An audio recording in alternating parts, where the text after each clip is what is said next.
I'm here with Isa Hackett and David Zucker. Guys, why did it take so long for this production to be brought to television and this material to be adapted? It's been a long journey, hasn't it? I'll go to you first, Isa. Tell us why. Why did it take so long? I won't take as long in telling it as the actual journey, but well, it's essentially it's subversive material. It's expensive to create these worlds, and we had a few swings at it early on, which didn't take, and so we kept moving along. I think we've agreed now, David. It's been almost 10 years. We're in our 9th year of this journey. But Amazon was brave enough to take this and embrace it and give us the funding to do a proper world build. And I don't know what else you want to add to that, David. Well, I mean, I think foremost, it's extraordinarily intimidating material. So I think it's a combination of it is by no means an easy adaptation to achieve. In combination with the fact that, as Isa mentioned, it was sort of a 9-year odyssey to find a home. Ironically, the home where it landed, and I think the best home we could have ever imagined for it on Amazon, didn't even exist as a potential buyer for this. When we started on this journey, I mean, 9 years ago, you would talk to AMC, you would talk to FX, but there weren't that many broadcasters outside of a couple of those basic cable areas and the premium opportunity at HBO. There weren't that many that were in this business that could take on this kind of bold material. So ironically, our first opportunity really landed in the UK, where our first effort at developing it was, and then Frank Spotnitz came aboard when we were able to land an initial potential home in the U.S., and then ultimately a historical relationship he had with Morgan Mundell at Amazon. When Morgan asked him, well, what material you've been dying to get made, he put this in front of him, and lo and behold, after all that time and effort, this happened quite quickly. What did Amazon bring to the table? They've been so bold in the last few years in terms of their original programming, but did they get involved at all, or did they just kind of let you guys run with it? Well, I think they embraced both the incredible literary origin of this in combination with the vast sort of world-building ambition of it. But most of all, I think what they responded to, and hopefully what the audiences are responding to, and what's been motivating us all these years, is how incredibly profound, provocative, and resonant these stories are, despite the fact they were written in another era. That we are wrestling with so many of these themes and ideas today, and so Amazon supported it financially in every way that we frankly could have dreamed, to put this kind of creative team together and let their sort of imaginations take them wherever the story required.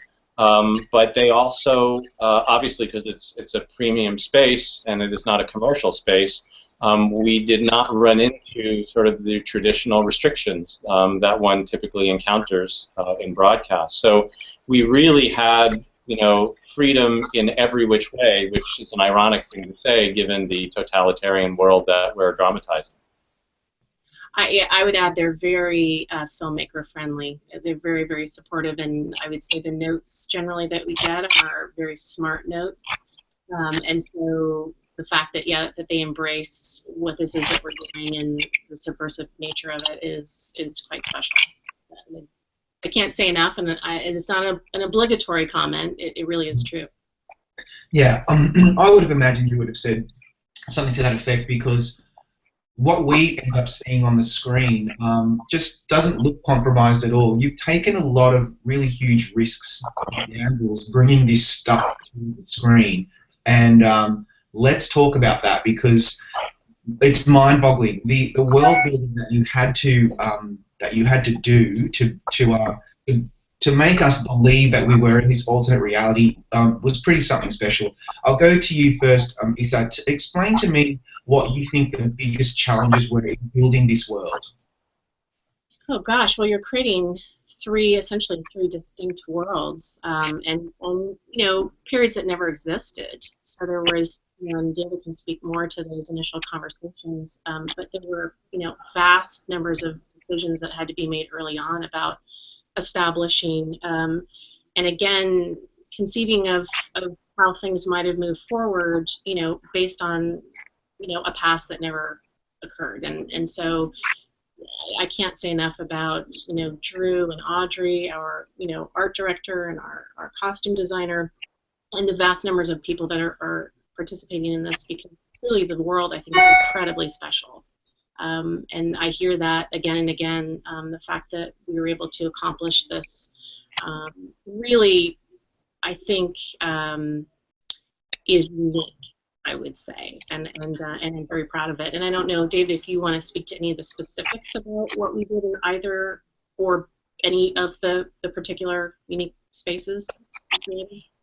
Well, I mean, the only thing that I'd sort of supplement that is that to Issa's point, I mean, you're not building a futuristic world and you're not building an historic world. You're building, in some ways, the most challenging combination of the two, because it's a world that we recognize. It's an America that has a history up until mid-century that we're all familiar with. But then it's one of the most sort of extraordinary, mind-bending challenges, just to think on it on a macro level. But to Issa's point, when you start getting into the micro reality of it, you have to imagine, okay, well, what happened with architecture? What happened with film and the arts? What happened with music? As if it were to take an entirely different course at a point in history that we recognize, and then the debates that one would have with our composer and would have obviously with all of the artists working on this, and even it's been interesting to follow in the blogs once the show was released, the kind of analyses that were done on the selection of cars and the selection of decor within these homes, and how you would represent sort of culturally the influence that the East and the West would bring into, and in our story, what was a conquered nation.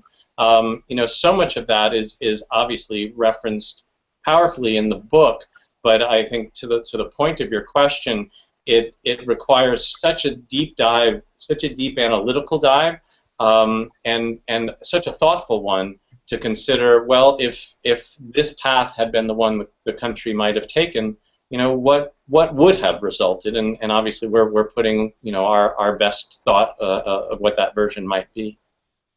Yeah. Sorry, Issa, did you have anything you wanted to add to that? Obviously, the pilot, prepping for that, and quite a lot of those decisions had to be made, very early on, and so our team in place there, including, Dave Semmel, who directed it, were truly incredible in thinking and dreaming, and what we have is really just based on that, brilliance of this entire team. So I can't say enough about them. I think it is extraordinary, and I do hope that people, if they haven't seen it, that they watch it, just because it's something that you haven't seen before. And just one further thing to add to that, I mean, in some ways, to complement and contrast sort of the premise of the question is despite all of this, that hopefully, in watching it, it feels again like a world that is familiar, and at the same time is I wouldn't say wondrous is the right thing, but where you are recognizing so much, and trying to sort of intuit how those things, those elements of this world came to be. But then looking at the pilot, I mean, one of the more affecting moments in some ways, again, is in one of the quieter moments, this scene where our character Joe's truck suffers a flat tire. We always refer to it as the egg salad sandwich scene, where the local sheriff pulls over and starts talking about the war past that led us to here, which Joe wasn't alive at that time or has no recollection of it, and sort of this gentle seemingly snow starts falling around him, and you realize, for a young man who hadn't ventured into the country, he starts encountering for the first time some of what the Nazi regime is undertaking. And it's, again, it's something that reaches back to a history that we understand, but brings it into the immediacy of our world. And I think that was really the ambition of this show, is to say we are in an entirely alternate history, but one that hopefully we can relate to intimately, for all that's disturbing about it, and at the same time all that's sort of peculiarly perverse and at times even attractive, if it's not too dangerous of a thing to say. Yeah, that's critical, because I must say, as a fan of the show, watching it, I think, wow, these sets are beautiful and the costumes are incredible, and isn't this lovely to just get immersed in this alternate reality? But you do end up forgetting about it after a while, because you just get caught up in the story, and that's fantastic. You want that. A lot of that has to do with the writing and the way the show's directed, and of course the performances. Can you talk us through any specific challenges in casting the show? Did you have any trouble, or did you have a lot of debate or discussion about any particular characters and how they were critical to the show being a success? Well, I mean, Issa, you should talk to that, because obviously there were characters from the book like Childen we didn't get to till later, and then obviously how we even dramatized the Reich might be great to reference from the novel. Yeah, I was thinking about Childen, perfect example of a character that's so critical in the novel, and I think there were some concern that people weren't seeing him straight away, and of course we got to him episode 4, and he's fantastic. I mean, you know, for me, of course, the characters that are important in the novel, the main ensemble, was important. I have been living with these characters in my head probably my entire life, and so it was quite emotional to walk out to set and see them, to see Mr. Tagomi insulting Eugene, and those sorts of classic, you know, scenes that I have rolling around in my head from the novel. There are a couple of characters who, you know, are not in the book. Smith, Keto, these two wonderful sort of villain types that were created, that Frank brought into it, who are especially effective, that I think have done everybody's done an amazing job, but people seem to really love to hate these guys. So interesting to watch that process unfold, you know, to bring new people and new characters into this world. But I would say, just for me on a sort of personal level, obviously casting the main characters was essential, that we get that, you know, that flavor from the book, and you know, it's not you can't directly translate, so there are nuances and changes to the characters, but essentially I think we've done a very good job at hitting, at least, you know, being, the fidelity and spirit has been really critical. And so while all of the, you know, situational stuff isn't identical, and there's some backstory that's been invented necessarily, I do think that, and based on what I've heard from fans, that people are quite, you know, happy with these characters that we brought to life. So I don't know, David, if you have anything to add specifically about any of these guys, but. No, I mean, frankly, it was a really fun challenge, casting this. You know, the diversity of players. Rufus Sewell, who plays Smith, is actually an actor we've had the pleasure to work with a couple times at Scott Free. And to Issa's point, I mean, in some ways, they've become critical parts of this ensemble in many ways. And that I think is sort of essential in looking at this being hopefully a long-running, ongoing series that we continue to build out from this, you know, incredible foundation the novel provided. Yeah, you know, I just want to put this out there. If this show, whenever it wraps up, and you need to do a spin-off, I think a Keto Smith TV show would be really amazing. I love them. I love Keto especially. I love them.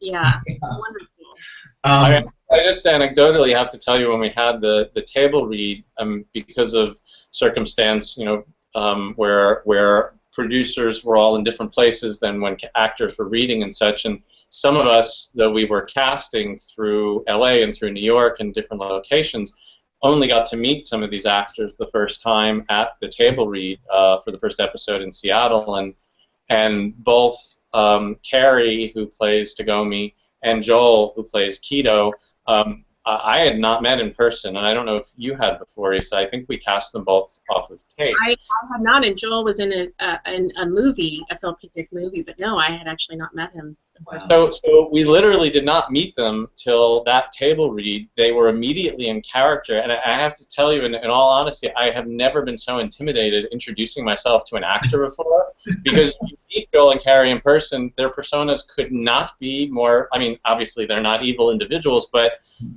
you know, with Joel putting on his glasses, putting on that whole sort of manner of who Keto is, and he is the most affable, sweet-natured father that you could ever want as your neighbor and best buddy. And it was one of those quintessential shocks of encountering an individual that I thought. I mean, that's still. I mean, Carrie's a very soulful person, as is Joel, but the intimidation factor that they achieve with these characters could not be more contrary to who they are as individuals. And obviously the same goes true with Rufus and Smith. It's stunning to watch the transformations of these actors. Great.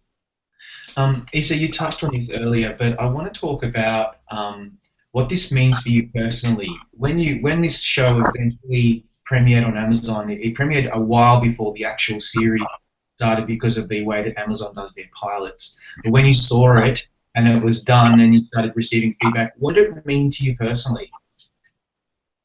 A huge sense of relief when the pilot went out and people respond. You know, you're in the bubble when you're, you know, in the throes of production, and you're in your own mind you think it's amazing, but you just sort of never know. You know, and this process is unique in that, you know, you put it out there and people vote and they comment, and you know, you sort of don't know how it's going to go. So that people responded, you know, so favorably, and in particular, that you have to say the fans. And I really did read a lot of those comments on the website, you know, to sort of try to get, and of course talk to people in my circle. But the relief that people really were embracing it, and that, you know, I wondered for people who, the uninitiated, I wondered how they would feel about some of the iconography and some of the other things that are a little more difficult about the show. And I was actually surprised that there wasn't more pushback or more resistance to this whole premise. That surprised me a little bit, but I have to say, I mean, it was a very obviously emotional, you know, time for me to have it actually, you know, the baby go out, and my family members and siblings, and you know, they love the show and love what we've done. So it's been very satisfying, just even on that level. And I was just also thinking, you know, and you raised this a little bit as well. We're dealing with iconography and imagery that many people find either uncomfortable to look at or to think about, and yet you had to balance the historical accuracy with this alternative reality and the fantasy. David, did you have any concerns about that as well, about making sure that you maybe weren't pushing on the envelope too much, or were you not worried about that and you just really wanted to go for it? No, I mean, it's something I think we tried to be very conscientious of. I mean, the point, and Frank has always been emphatic about this in terms of what he's looking to explore, and what the novel is really sort of putting forward, is that we never wanted to be obviously affirming any particular viewpoint. I mean, there are horrible acts that are committed here, and it's really looking at sort of the human condition, that bringing this into the American realm, where we're not looking at German Nazis, we're looking at American Nazis, and how many clicks away are we from encountering some of the attitudes and sort of extreme views that can often lead to the society and the kind of again, totalitarianism that is dramatized in the piece, and so it's a very curious, to your point, orientation that, you know, you look at the life, for instance, that the Smith family is leading in Long Island, and it looks very clean and organized and very and everything is controlled and operates on a reliable schedule, and if you didn't realize or come to grasp the devastating acts that were perpetrated that lie beneath all of this, it's a very disquieting, to say the least, reality to live in. So I think, you know, we wanted to be very cognizant of, very sensitive, and we were shooting the pilot in Seattle, where one of the very first internment camps were, and so there was always a conscientiousness and awareness on everybody's part of the communities that we were in, and how disturbing raising some of these flags and some of these iconic symbols would be for people. It's emotional. It can be quite fraught. But that's why I think the focus always tried to be on you know, on Juliana's character, on Joe's character, on those being the portals for us into this world, to try to understand, how does one exist in this space? What action does one take in search of that freedom that those who are living in this particular version of history don't have? Yeah. The other thing that that occurred to me was, with all the talk about diversity on television, this show is one of the very few that shines a huge spotlight on Asian characters, and specifically Japanese culture, given that they have occupied half of the country. But I wonder if you have received much feedback, or whether you were concerned at all about not demonizing the Japanese characters, and whether that might cause people to criticize the show. I don't think you do. I think, in fact, you pull it off really well, and it's really it's really enlightening to kind of be immersed in their culture. But I just wondered if that was a part of the process. Isa, what do you think? Well, I mean, if you've read the book, clearly, you know, my dad embraced the Japanese culture, and, you know, you see the love there for it. But there was a big concern about it, and there's a different sensitivity, I think, on that side of it, and it was really important to us to be sensitive, but also depict the realities of it. There's a fine line, of course. I think we endeavor to make sure that, you know, we get really bright people that are, you know, helping with the consulting and the writing, and, you know, there's a lot of work that goes into that. But there is, David, you can speak to this a little bit, but in terms of just, I think, the way people, we're so used to seeing Nazis, we're so used to Nazis being villains. You know, we see that all the time, and that's sort of a go-to spot, but it's a little different with depicting, you know, the Imperial Japanese. It's a little trickier. So, David, I don't know if you want to speak to, you know, anything along those lines in particular, any feedback or anything you've gotten. Yeah, I mean, again, in the spirit of the show, and I remember even having these conversations with Joel in the first episode, I mean, one still has to find sort of the human reality in these stories, and while the acts perpetrated by the regimes and those like Kido who've been tasked with executing those things, sometimes literally, it is still, and this is something that, you know, we're looking to explore more explicitly in season 2 and beyond for the Kido character, for instance. You know, how does one live within that uniform and within that assignment and responsibility? And I think that's one of the interesting things to explore, because, again, to your point, trying to both understand what is, particularly in the Pacific states, a truly foreign culture, and one that doesn't have the same correlations that perhaps, you know, some of our associations with European countries may provide to people in this country. But it's very interesting, both contrasting the East and West beyond our borders, as well as sort of the diversity of culture that we have within, you know, on this continent. And a lot of the questions we get extend obviously beyond just the Japanese, but from early on, questions from African Americans, questions from other ethnicities, and religious beliefs of, you know, well, what does that world look like? And that's one of the also interesting things we're excited to explore going forward, is looking at what the world beyond has become, and how that obviously influences our existence within the states.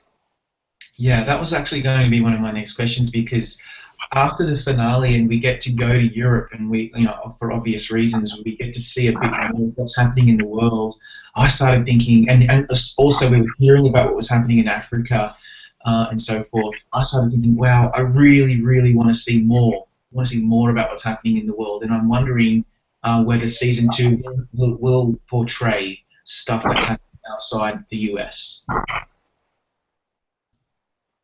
I think we're certainly wanting to explore. It's sort of the possibilities are endless, and there's so much that we want to do, and as you say, so many questions that people have about what's happening here and who controls this country, and so I think we'll see some of that, and we'll certainly start to explore it in dialogue and ask some important questions that will lead us there. I think we obviously have to also be mindful that we can't shoot everywhere in the world, and so we have certain limitations. But yes, of course, we fully intend to continue to explore, Europe and other countries on the planet as we move forward. I think they're again very, very important conversations to have, and we're certainly leading ourselves down that path toward answering them. Is that? Yeah. I think the only one from the book, the only one from the book, Issa, that maybe we have never discussed is the rocket travel to Mars. I don't think we're talking about doing that anymore. We've got the art department working on that now back there. So you never know. We'll see. We've got to be patient. Like, we can't do everything at once. But no, unfortunately. A little more money. Yeah, exactly. Season 1 ended on a WTF moment when we were back in the reality that we are more familiar with in San Francisco. And most of us who were watching that were just like, oh, I want to see more. How much can you tell us without spoiling it? Is that going to be a pretty big theme, I guess, of Season 2? I would say if you've read the book, and this question has come up, that was not a dream. Is that too much of a spoiler, David? I think if you do know the book, again, some people sort of walk away going, wait, what a ripoff. It's all a dream? Is that what no, that is not what's going on. And I can answer that question and say, yes, we imagine and intend to explore, those other realities. It is a different reality, obviously, and that is something that we very much, like the book, want to get into, and it's safe to say yes. Yeah, I mean, I would hopefully, in short, I mean, the goal and ambition of Season 2 is just to pull no punches. I think there was a lot that's introduced, both in what may be going on globally, as well as touching us into what is truth and what is reality, and those are all very much on the table for Season 2, emphatically so. Nice. Well, for me, I'm one of the people who have not read the source material. I just want to experience the show as a TV series, and so there's, and I think a lot of fans are probably in that boat. A lot of people like to read and also watch and kind of marry them together, and a lot of people want to do one or the other. I'm one of those people who have to just watch the show and kind of let it wash over me. So we have a lot to look forward to for Season 2, absolutely. But there's one final question. It's about Dad Issa, because Phil K. Dick's work has really been so profound for so many people across this planet. Like, it means a lot. It's resonated with many of us, whether they've seen the film adaptations or they've read the books. Without trying to sound trite, why do you think that is? What is it about his work that still to this very day has become such an important part of our culture worldwide? Yeah, it's so interesting because when he passed away, he was a relatively obscure writer, and so my experience is so different. I mean, it's been a long time, but things have changed. I think we've sort of caught up to his writing. He was obviously ahead of his time, but I think the fundamental questions about what it means to be human and what is reality, especially now in this day of technology and all of these different sorts of things that we're having to grapple with, I think it remains relevant, and I think it touches people. His heroes in his books were not, they were ordinary people. and I think people respond to that. But it is pretty amazing and highly unusual to have a writer who is relative. He passed away just as Blade Runner was being released, so he never saw all of this love and adaptation, and you just never saw the success of it. So it is bittersweet, but it touches me. People a lot of times share with me just how personal it is, and it affects them, on a basic level. And again, I do think it gets back to humanity and what we're grappling with, these big ideas of, what is freedom, what is it all about, what matters. And so, aside from the brain twisting, crazy, sorts of sci-fi elements that are there, the twists on reality, I'm so proud. I mean, it's a very unique, privilege, I think, for me to be able to work with this material and to watch people like you and everyone else love these works and become connected to the work through these great adaptations. This is a unique platform, and obviously, people will read the book because of the show, which is terrific. And we saw a huge spike in sales of the novel when the pilot was released, and I hope that continues, because if it brings people back to the written word, then we're doing something right, as far as I'm concerned. Yeah. Now, this is not an easy segue to make, because we've talked about something so interesting and profound. We're going to talk about awards before we wrap up, because Man in the High Castle, I can imagine, will be on many Emmy voters' minds when they're filling out their ballots as we speak, especially in production design and a lot of the creative arts categories, where this show, there's nothing at all like it on television. The main titles, which I love, I'm one of those people that will never fast forward through those main titles because they're just so great. Yeah. So what would awards recognition mean for this show, David? Do you think that it's important for a show to kind of lift off for its second season when it's got a bit of recognition? Well, I mean, I think there's no diminishing the value, especially in a time in sort of the television business that's, I mean, honestly extraordinary. The caliber of work that's done, the breadth of work that's being done.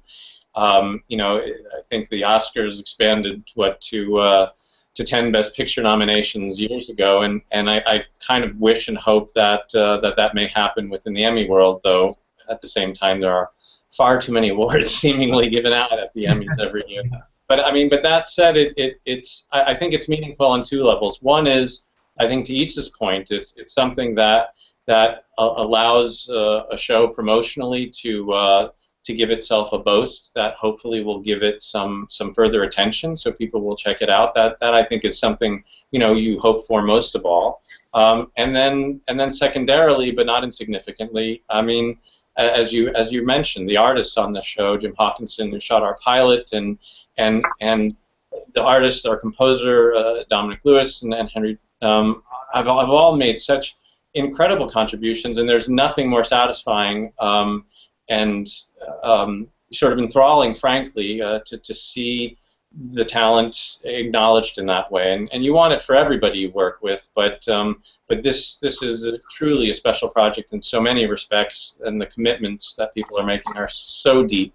And I think even though, as Issa mentioned, we're sort of fortunate in some respect to live inside the bubble and get to see how these things evolve and come to fruition, it is a real sort of magical wonder of what you get into this business for, to see the realization of a project like this, and so you want nothing more than people to enjoy the recognition of their peers. So on both of those levels, it's it is very meaningful, and at the same time you try not to put too much weight on it, because you really want all of our focus to be on the product, and hopefully that speaks for itself. Yeah. Guys, thank you very much for your time today. Good luck and congratulations on a really amazing TV show. We're looking forward to season 2, and we hope to see you at the Emmys. Thanks so much. It was a pleasure talking to you. Yes. Take care.